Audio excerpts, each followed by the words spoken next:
Hello friends, എല്ലാവർക്കും Kiran study സർക്കിളിൻ്റെ പുതിയൊരു വീഡിയോയിലേക്ക് സ്വാഗതം. ഓക്കെ, എൻ്റെ പേര് കിരൺ. നമ്മളിന്ന് ചെയ്യാൻ പോകുന്നത് ഡിഗ്രി പ്രിലിംസിൻ്റെ സ്റ്റേജ് 2 കഴിഞ്ഞിട്ടുണ്ട്. 2025 സ്റ്റേജ് 2 കഴിഞ്ഞിട്ടുണ്ട്. അതിൻ്റെ ഒരു ക്വിക്ക് അനാലിസിസ് നമ്മൾ ചെയ്യാൻ പോകുന്നത്. ഡീറ്റെയിൽ അനാലിസിസ് നമ്മൾ വീഡിയോ ഇടുന്നതായിരിക്കും. Okay, so @Kiran study circle 123 എന്ന് പറഞ്ഞൊരു ചാനലുണ്ട്. ആ ചാനലിലാണ് നമ്മൾ ഡിഗ്രിയുമായി ബന്ധപ്പെട്ടിട്ടുള്ള എല്ലാ കാര്യങ്ങളും ഇടുന്നത്. ഓക്കെ, അപ്പോൾ നിങ്ങൾക്ക് ആ ചാനൽ ഒന്ന് നോക്കാവുന്നതാണ്. ഫൈൻ. അപ്പോൾ ഇത് ഞാൻ പറയുന്നത് ഈ ഡിഗ്രി എക്സാം തുടങ്ങുന്നതിന് മുമ്പ്, അതായത് വളരെ മുമ്പ് തന്നെ, ഓക്കെ, ഒരു പക്ഷേ പഞ്ചായത്ത് സെക്രട്ടറി സമയം തൊട്ട് നമ്മൾ പറഞ്ഞുകൊണ്ടിരിക്കുന്ന കാര്യമാണ് അവിടെ എഴുതി വെച്ചിരിക്കുന്നത്. ഇതൊരു പ്രിലിംസ് എക്സാമാണ്. 90 മാർക്ക് വാങ്ങി എന്ന് പറഞ്ഞിട്ട് ആരും നമുക്ക് എക്സ്ട്രാ ആയിട്ട് എന്താ പറയുക സ്കോറൊന്നും തരാൻ വേണ്ടി പോകുന്നില്ല. അവാർഡൊന്നും ഇല്ല. ഓക്കെ, ഒരു കട്ട് ഓഫ് എന്ന് പറയുന്നത് 55 to 60 എന്നാണ് നമ്മൾ നോർമലി പറഞ്ഞിരിക്കുന്നത്. ഓക്കെ അല്ലേ? ഒരു 55 to 60 ആണ് കട്ട് ഓഫ് എന്നുള്ള രീതിയിലാണ് നമ്മൾ പറഞ്ഞിരിക്കുന്നത്. ഓക്കെ, സോ നമ്മുടെ ടാർഗറ്റ് എന്ന് പറഞ്ഞാൽ ഒരു 70 സ്കോർ ചെയ്യലാണ്. എന്തിനു വേണ്ടിയിട്ട്? ആക്ച്വലി കോൺഫിഡൻ്റ് ആയിട്ട് മെയിൻസിൽ പഠിക്കാൻ വേണ്ടിയിട്ട്. അതായത് ഈ ഒരു റേഞ്ചിലാണെങ്കിൽ എന്താണ്, ഈ ഒരു റേഞ്ചിലാണെങ്കിൽ നമുക്ക് കോൺഫിഡൻ്റ് ആയിട്ട് പഠിക്കാൻ പറ്റും. ഇല്ലെങ്കിൽ നമ്മുടെ പ്രശ്നം എന്ന് വെച്ച് കഴിഞ്ഞാൽ നമ്മളൊരു എന്താ പറയുക ബോർഡറിലായിരിക്കും. പഠിക്കണോ വേണ്ടയോ എന്നുള്ള പ്രോബ്ലം വരും. അപ്പോൾ അതിൻ്റെ റിസൾട്ട് വരാൻ വേണ്ടി വെയിറ്റ് ചെയ്യും. റിസൾട്ട് ഒരു 20 days 25 days ഇപ്പോൾ 1 month അങ്ങനെയൊക്കെ എടുത്തു കഴിഞ്ഞാൽ അതിന് ശേഷമാണ് പഠിക്കാൻ വേണ്ടി സ്റ്റാർട്ട് ചെയ്യുക.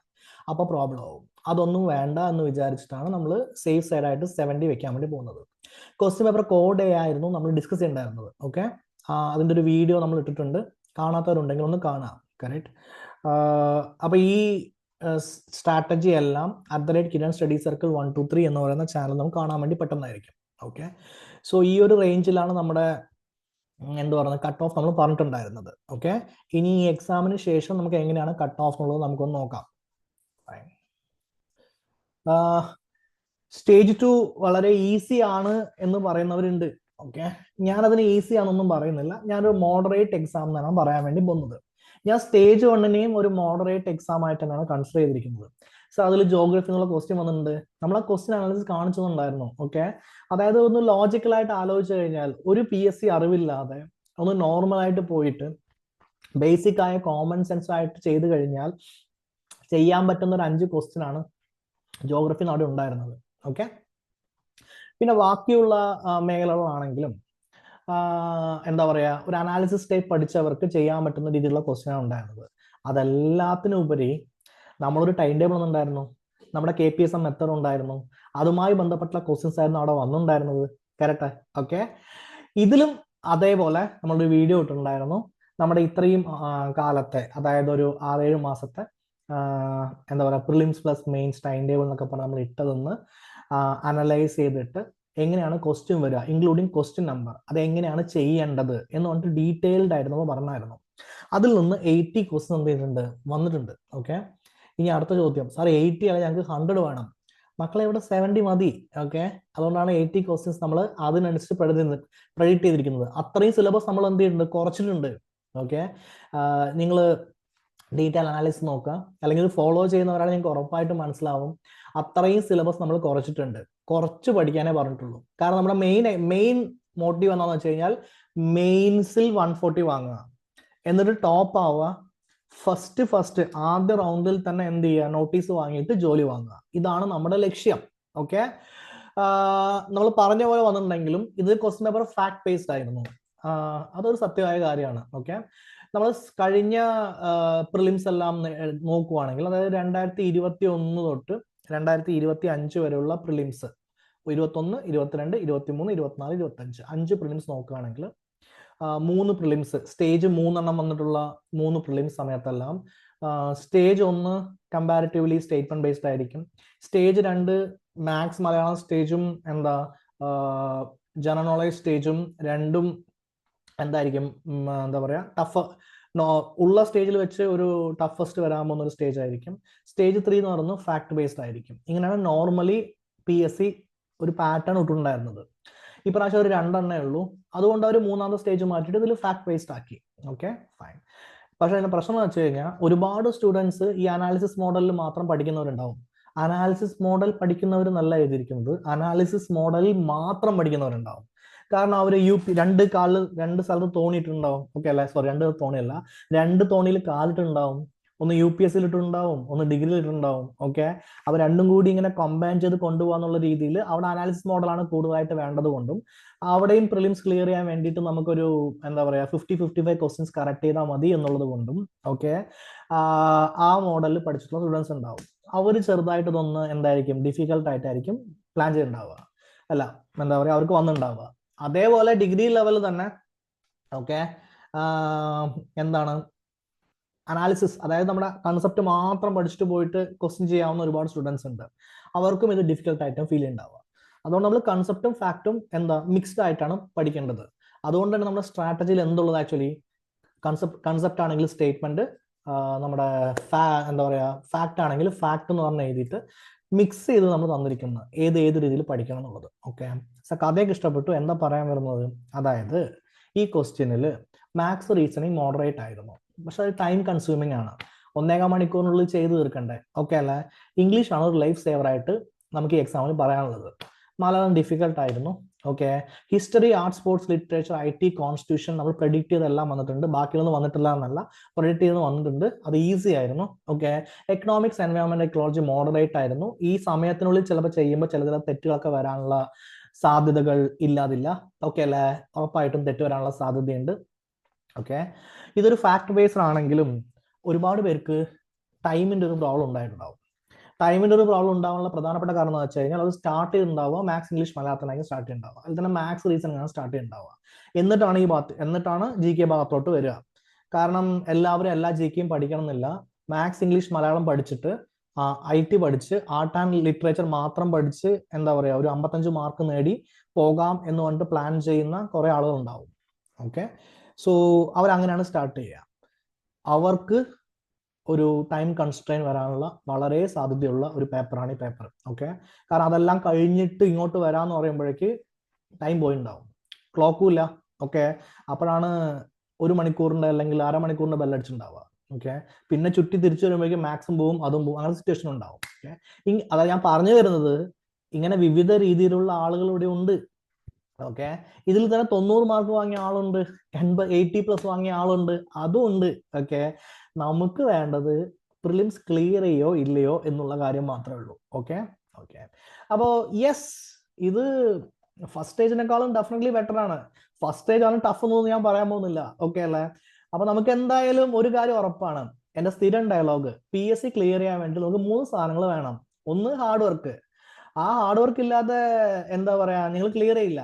നിങ്ങളാണ് ഹാർഡ് വർക്ക് ചെയ്യുന്നത്. രണ്ടാമത്തെ സ്മാർട്ട് വർക്ക്. ഈ KPSM മെത്തേഡിലൂടെ നിങ്ങൾ ഞാൻ സഹായിക്കുന്നില്ലേ, അതാണ് സ്മാർട്ട് വർക്ക്. മൂന്നാമത്തെ ലക്ക്. ഓക്കെ, ഏത് സ്റ്റേജിലാണ് നിങ്ങൾ വരുന്നത്. ഇനി നിങ്ങൾ ഇതെല്ലാം ചെയ്ത് ഓക്കെ ഫൈനൽ ആൻസർ കീ വന്നപ്പോ PSC അങ്ങോട്ട് ക്യാൻസൽ ഓക്കെ ഒക്കെ ക്യാൻസൽ ചെയ്ത് പോയി. നിങ്ങൾ ശരിയാക്കിയത് ഓപ്ഷനിൽ ശരിയായത് എന്ത് ചെയ്തു, അവർ ക്യാൻസൽ ചെയ്തു. പോയില്ല മക്കളെ. ഓക്കെ, മാർക്കൊക്കെ പോയില്ലേ.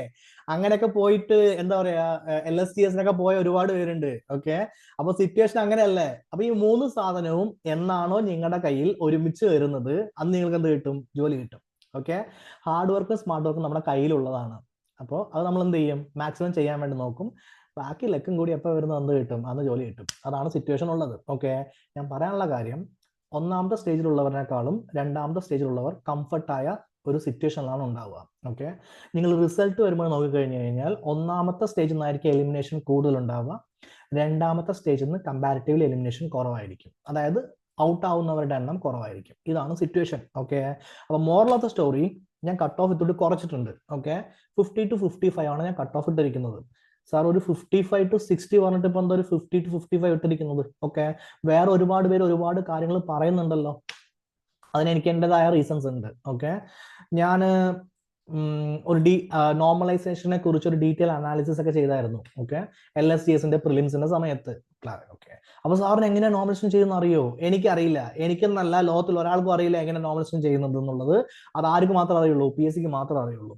അതൊരു സത്യമാണ്. ഓക്കെ, പക്ഷെ നമുക്ക് സ്റ്റാറ്റിക്സ് എപ്പോഴും നമ്മൾ എന്ത് ചെയ്യും, ഹെൽപ്പ് ചെയ്യും. അപ്പൊ അതെല്ലാം വെച്ചിട്ട് ഓക്കെ LSTSന്റെ കട്ട് ഓഫും ഇതിന്റെ ഇടയിലായിരുന്നു വന്നിട്ടുണ്ടായിരുന്നത്. ഓക്കെ, അപ്പൊ അതെല്ലാം വെച്ചിട്ട്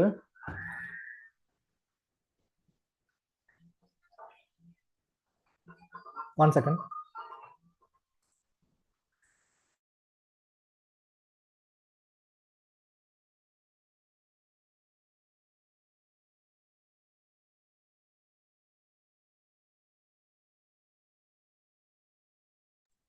സോറി. ഓക്കെ, അപ്പൊ അതെല്ലാം വെച്ചിട്ട് നമുക്ക് പറയാൻ പറ്റുന്ന കാര്യം എന്താണെന്ന് വെച്ച് കഴിഞ്ഞാൽ ഒരു 55 ഇടയിലാണ് നമ്മൾ കട്ട് ഓഫ് പ്രതീക്ഷിക്കുന്നത്. ഓക്കെ സർ, ഇങ്ങനെ പറയാനുള്ള കാരണം അതായത് ഞാൻ ഈ അനലൈസ് ചെയ്ത എല്ലാ സ്റ്റുഡൻസും അവിടെ ഉണ്ട്. ഓക്കെ, പിന്നെ LSTS-നേക്കാളും കൂടുതൽ വേക്കൻസീസ് ഉള്ള ഒരു ജോബാണ് സെക്രട്ടറി അസിസ്റ്റന്റ് എന്ന് പറയുന്നത്. ഓക്കെ, അപ്പോൾ വേക്കൻസി കമ്പാരിറ്റീവ്ലി കൂടുതലാണ്. പിന്നെ അവർക്ക് പ്രിലിംസ് എഴുതിപ്പിക്കുക എന്നുള്ള കാര്യം മാത്രമേ ഉള്ളൂ.